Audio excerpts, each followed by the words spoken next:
Over thinking একটা ডিসিশনই হয়তো বা ছিল। কন্ট্রাক্টের উমা হিসেবে আমাকে আরিফিন শুভ ভাইয়ের বিপরীতে ওই সময়টাতে চিনুক মানুষ। শীঘ্রই আপনাদেরকে কোনো একটা সুসংবাদ আপনারা পেতে যাচ্ছেন আশা করি। ঐশী তো ভীষণ আদরের, ভীষণ পছন্দের। খুশি যে নূর সিনেমাতে আমি না ঐশী অভিনয় করতে পেরে। তুফানি এন্ট্রি হবে আমাদের এই সিনেমার জগতে। মেগাস্টার শাকিব খানের রায়হান রাফি একজন না, কয়েকজন রায়হান রাফির প্রয়োজন আছে। আমরা যতটুকু জানি যে রায়হান রাফির একটা সিনেমা করার কথা ছিল প্রথমেই, নূর নামের সিনেমার সাথে যুক্ত হওয়ার কথা ছিল। আসলে এই সিনেমাটা যুক্ত না হতে পারার কারণটা কি আসলে? এটা আসলে না করার একটাই কারণ ওই একই সময়ে 2021 সালে যখন রাফি ভাইয়া আমাকে নূর সিনেমার জন্য প্রস্তাবনা দেন, একই সময়ে কন্ট্রাক্ট ওয়েব সিরিজটির জন্য আমি সিলেক্ট হয়ে যাই। দুটোর বিপরীতে ছিলেন শুভ ভাইয়া। তো হয়তো বা আমার একটু ওভার থিঙ্কিং এটা ছিল যে ওটিটিতেও আমাকে দেখবে, শুভ ভাইয়ের বিপরীতে সিনেমাতেও দেখবে, একই সময়ে দেখবে। আমি চাইনি আসলে তখন এটা হয়তো বা একটা নির্বুদ্ধিতাই ছিল আমার, একটা হয়তো বা থাকে না যে ওভার থিঙ্কিং একটা ডিসিশনই হয়তো বা ছিল। কিন্তু একই সাথে আবার তখন আমরা এটাও জানতাম যে কন্ট্রাক্ট ওয়েব সিরিজের 2টা সিজন আসবে।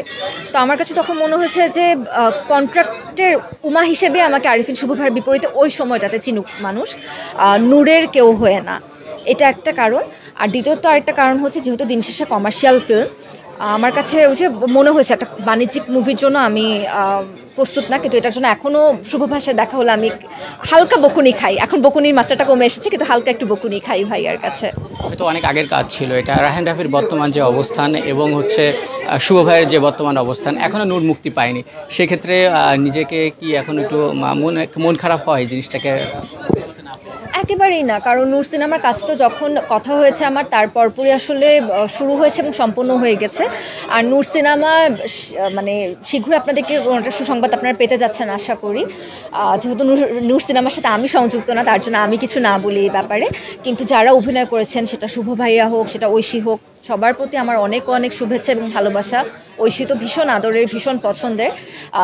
তো ওর জন্য আসলে এটা একটা গুড কামব্যাক হবে স্ক্রিনে। এবং আমি ভীষণ খুশি যে নূর সিনেমাতে আমি না ঐশী অভিনয় করতে পেরেছে, কারণ ওর ঝুলিতে একটা ভালো সিনেমা, একটা মানে পারফর্ম করার মতন একটা সিনেমার খুব খুব খুব দরকার ছিল, যেটা আমি আশা রাখি নূর সিনেমা দিয়ে তার সিনেমাতে সেটা যুক্ত হবে।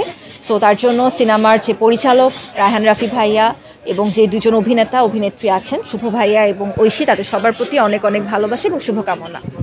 রায়হান রাফির যে সিনেমাটা আসতেছে তুফান, এটা টিজারটা দেখা হয়েছে? হ্যাঁ, অবশ্যই এটার পোস্টার থেকে শুরু করে টিজার পর্যন্ত সব কিছুই দেখা হয়েছে। ভীষণ ভালো লেগেছে। আশা করছি যে নতুন কোনো থাকে না তুফানি এন্ট্রি হবে আমাদের এই সিনেমার জগতে মেগাস্টার শাকিব খানের। এবং একই সাথে সিনেমার সাথে যারা আরও যুক্ত আছেন তারাও ইন্ডাস্ট্রিতে একটা নতুন চেঞ্জেস নিয়ে আসবেন। তো সবসময় তো আসলে আমি চাই যে আমাদের ইন্ডাস্ট্রি ভালো হোক, সফলতা আসুক এবং থাকে না যে উন্নতি হোক আর কি দিন দিন। তো আমার কাছে মনে হচ্ছে যে হ্যাঁ, দিন দিন উন্নতি হচ্ছে, কারণ 2022 সালে একই সাথে যখন পরাণ এবং হাওয়া সিনেমার মানুষ দেখতে যায়, তখন থেকে আসলে মনে হয়েছে এবং একমাত্র আপনি একটু ভালো করে লক্ষ্য করলে দেখবেন যে একমাত্র রায়হান রাফি ভাইয়াই আছেন যিনি আসলে প্রতি বছর বা প্রতি ঈদে বা 2 ঈদ মিলিয়ে একটা ঈদে একটা ব্যবসা সফল সিনেমা দিয়েছেন। এটাও কিন্তু অনেক বড় একটা অর্জন। সেই জন্য আমি বারবার বলি যে আমাদের ইন্ডাস্ট্রিতে সব ধরনের নির্মাতার প্রয়োজন আছে এবং রায়হান রাফি একজন না, কয়েকজন রায়হান রাফির প্রয়োজন আছে, কারণ ব্যবসা সফল সিনেমাও দরকার আমাদের বিভিন্ন ফেস্টিভ্যালসগুলো যে হয়, ফিল্ম ফেস্টিভ্যালসগুলো, সেখানে নিয়ে যাওয়ার মতনও সিনেমা দরকার, নির্মাতা দরকার। সব ধরনের মিক্স ম্যাচড একটা থাকে না যে ফিল্ম ইন্ডাস্ট্রিতে যদি বিভিন্ন ধরনের নির্মাতারা থাকেন, তাহলে বিভিন্ন জায়গার থেকে উন্নতিটা হয়।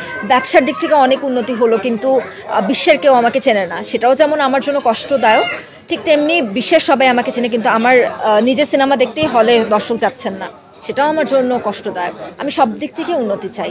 রাফি ভাইয়ের সাথে সামনে দেখতে পাবো কিনা কাজ? রাফি ভাইয়া জানেন এটা। যদি রাফি ভাই মনে করেন যে ওনার কোনো গল্পের সাথে, কোনো চরিত্রের সাথে আমি মানানসই এবং তিনি যদি আমাকে ডাকেন তখন স্ক্রিন টেস্ট দেওয়ার জন্য, অবশ্যই আমি যাব সেখানে।